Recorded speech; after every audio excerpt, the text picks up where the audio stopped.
Hello everyone, and this is Nicole and Richard here again from Young Black and Married, and today we just wanted to do a quick video on in-laws. So, Richard? I think in-laws can be a big, I don't want to say distraction. I think they can be, they can be a distraction. I think they can be a big intimidating force on a couple, especially a young couple or newly married couple. I don't necessarily want to put just age in there. I think a lot of people are really bonded to their families, and there is nothing wrong with that, but the kind of bond, if you look at it from like a biblical aspect, you leave and you cleave. You know, you were raised in one family, and when you make that decision to get married, you start another one. And I think that a lot of people keep the mindset that my family, my blood family, my parents, my brothers, my sisters, that they come first. What do you think about that? I, like you said, from a biblical standpoint, not that everybody is so religious or spiritual or anything like that, but just, I believe that the notion of it is, law. I'm sorry, I just think that if you want a successful marriage, that you should follow. Absolutely, you leave and you cleave. And as many of you may know, we had some, in-law issues in the beginning of our relationship. And the one thing that I could find to say to my mother-in-law in particular that was respectful, but with me being able to speak my mind, speak my piece, and being respectful, was simply, you know, he was born to you, but he chose me. So you need to understand and respect that hierarchy. And I think that that message was maybe not well received, but very much understood. And, you know, things are not perfect, but I just needed that to be known, that that's not going to change. And I would not have married a man who didn't agree with me on that. And I'm not saying that you shouldn't be there for your, you know, family and your siblings and your parents. But this and everything that comes under this umbrella comes first. And you need to always be mindful of that. And I just think, who doesn't want to feel first in their spouse's life? You know what I mean? And I know early on in our marriage that was an issue because we had never been married before, and it was our trial. You know, that first year was like, I had friends and I had family. He moved here to be with me, and so he had to create a new life for himself, by himself, outside of me.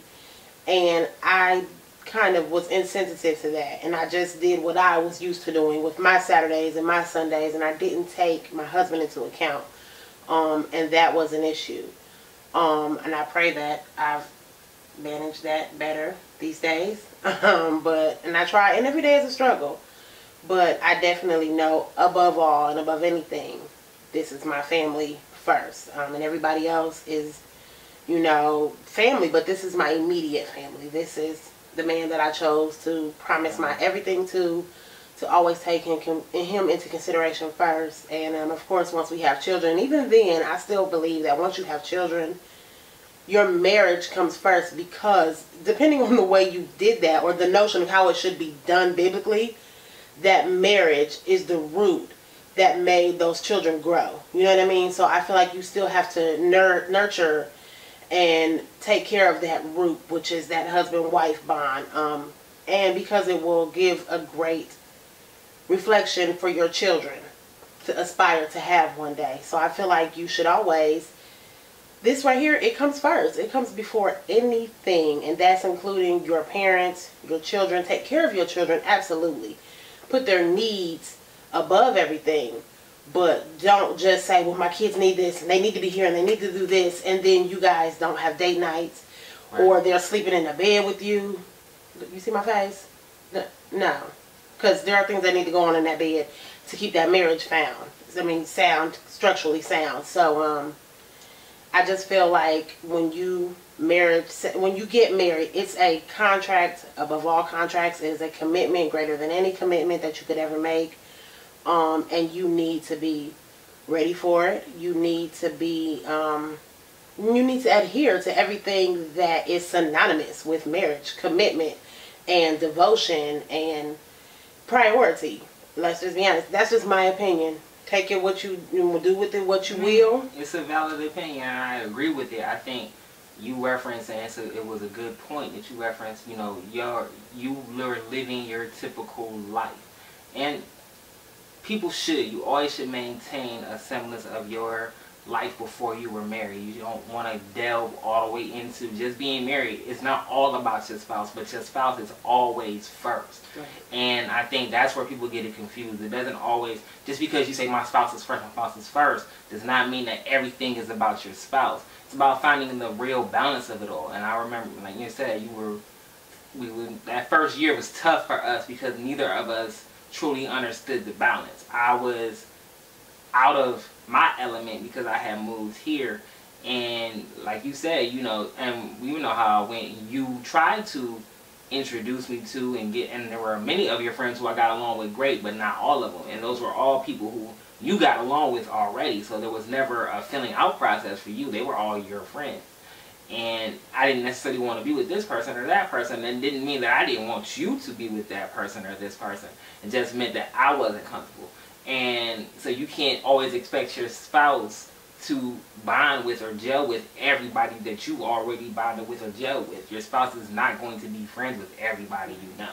And it's kind of silly to expect that. And that goes for family too. They're your family. But that does not mean your spouse. We don't like everyone in our own families. And let's be honest about that. You know, in every family there are people who we cling to more than others. And so it's only natural to expect that even in our own families, our spouse may not like, you know, your spouse may not like your mother, but she might like your sister, or he might like your father, or he might like your cousin. So there's going to always be someone they like more than likely. But there probably is going to be someone they don't like, and it's about being respectful. And a lot of times I think the difficulty for people is you can't let your spouse be the primary one to communicate any issues that's going on in your family. You need to be the first person to say something.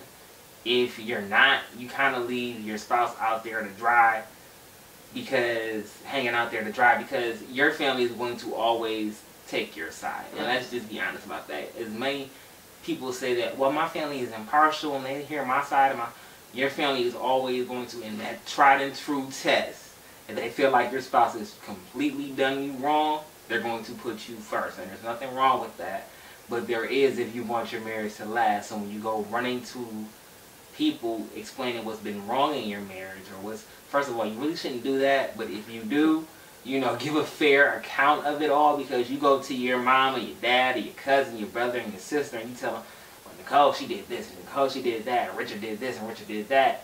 They're not going to like me. Right. They may not like me anyway, but they'll definitely have validation now from the, you know, from the horse's mouth, so to speak, of why they don't like me. And it's going to be, we knew that was right. You know, we always knew he was like that, or we always knew that she was like that. And you know, I think that that's pretty much how the whole in-law and friends too. Just external forces outside of your marriage, because in our relationship, I have had to let go of friends, and it wasn't because of our marriage. It was because those ties needed to be clipped anyway. And I kind of just, much like people do in relationships, any type of relationship, romantic or not, you stay for the sake of time. Well, we've been friends for so long, or that's just how he is, or that's just how she is. You just know how so-and-so is. Bookie be acting like that. It's not acceptable, and it's not okay. Yeah. It is my, don't tell people my nickname. But whatever, yes, Bookie is my nickname. But we had to do it, and then I really had to be honest with one friend in particular and say, you know what, when I really think about it, we weren't going to be friends much longer after this anyway. When we started our friendship, we were 8 and 9. Now we're adult women, and I'm not necessarily too keen on the way you partake in your marriage and the way you raise your children. I'm not sure that I want my future children to be around that, or that I want my husband to be exposed to some of your husband's behaviors or mentalities. And I just altogether don't like the adult that you've become, because we've grown apart, and that's okay. So I'll respect your space, you respect mine. We can say hey at our mutual friends cookouts, but we don't need to be powwowing and going out for drinks anymore. That's what we did when we were younger, when we were single, and we're both out of that space and that place in life. So let's just call it what it is, and I'll see you around. But that's about it. And our marriage, I honestly, it has been much better since then. So I take full responsibility for the part that I played in that, because I was so used to being, and I hate this, but everybody always tells me, well, you're my voice of reason. And I drank the Kool-Aid. And I believe that that's the role that I played in everybody's life, and that I was a necessity for them to have some type of structure or some type of sanity in their lives. And at the end of the day, that don't pay my bills. It doesn't grow my marriage. It doesn't grow me as a person. Honestly, it kind of just detracts from me. It takes and it takes and it takes. And before I know it, when I need somebody to give something to me, those same people that I was giving to, they weren't there to add to me when I felt like, okay, I've depleted my emotional self, and now I need something from you all. They weren't there because they were living their own lives and they were being their own selves, and that's okay. But that's not a friendship. That's not reciprocity.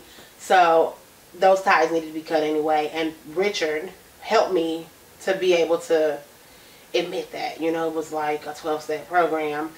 And now we're both better for it. Our marriage is better for it. And I'm happy, and I can honestly say I don't miss those people or those pieces of my life. So sometimes I think we just need to be mature enough to realize that when you do marry someone, almost every aspect of your life is going to change. And like Richard said, it does not mean that you just completely, I'm devout to Richard. I am he has this halo and I follow him and I worship him. No, you still need to have your own identity. Your own friends, your own hobbies, your own interests. But at the end of the day, this is something that you committed to. Absolutely. You joined together. You bonded together. You found a reason and a cause that brought you together. And you need to remember that. And then you need to also be mindful that throughout that marriage, and we get a lot of these questions on Young Black and Married, people change. Yes. And you're not always going to they will continuously change. You're not always going to recognize your spouse. You know, who we were at 24 and 25 when we married is not who we are now at 32 and 30. I'll soon be 31. You will. But we're not the same people, and it's okay, because at the core of us, we are still, our morals, our values are still the same. The things that we truly fell in love with. But our desires, our wants, our goals, those things change with age and with the conditions that your life sets. And you can't always expect them to be the same. I'm not going to want what I wanted at 25. Right. I'm not going to, and if I do, there's something wrong with me.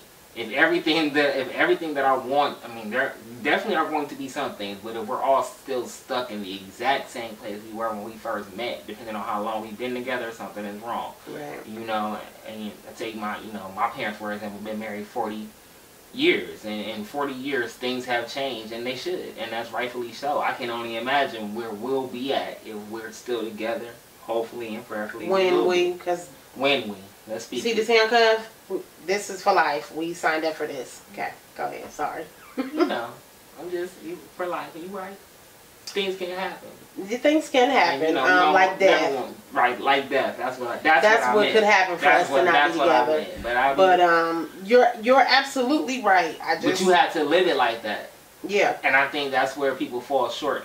Like I hear people a lot of the time say that my friends are for life, and it's like you are committed to and that's what's up. If your friends are like, the loyalty is commendable. Right. But it don't always work out like that. And don't say that you cannot give that loyalty to your spouse when you've proven time and time again that you've given it to 2 or 3 separate friends.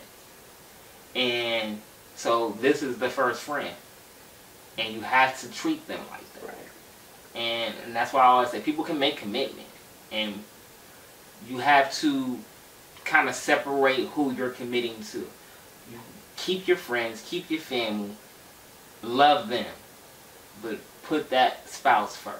And I think that's the main point of any relationship. And if you're looking towards marriage, there comes a point, not the first week or the first month, but there comes a point where you need to start leaning towards putting your mate first, if that mate is a good person for you. And if you don't know if they are, then you may want to go look. If you are truly in doubt, then you may want to go look for that advice. But If you're not truly invalid, if you're just venting, sometimes most times it is not good to vent to the friends and the family, because they're going to only remember the negative things that you said. They're not going to remember the positives, and I think that's where people get lost in their relationships. So, you got any last words? No. Just one thing. Like Richard said, if you are in a serious relationship, you need to start considering that. Me personally, don't start considering that until you are engaged, okay? Because there's nothing worse than a man or a woman playing a role that has not been assigned to you. Right. So don't do wife, don't do husband, don't do wifey and hubby things until that ink dries on that paper and those rings have swole up on your finger because you have now gained 30 pounds being with that man or that woman. Don't do that, okay? Because the only person that is really going to get hurt is you. I just want to make that clear. Like, I became a wife and now I do wife things. When I was a girlfriend, I did girlfriend things, like that poem says. When I was a child, when I was a boy, I did boy things. Just be mindful of your role. Stay in it, live in it, love it, enjoy it until it changes, okay? I just want to know. I'm for real serious. Okay, and last thing I'll say is that the same thing goes for once you're married. Once you're married, stay mindful of the commitment that you made. You made a commitment to honor and to love and cherish and respect. And like I said in the beginning, if you are a Christian or a biblical person, then you look at it from the aspect of you leave and you cleave. Even if you're not, like Nicole said, to me, it's just common sense if you want your marriage to work.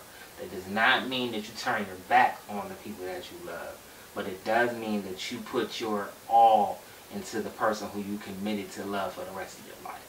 And so I think that I just wanted to say that keep your family first and prioritize who your true family really is.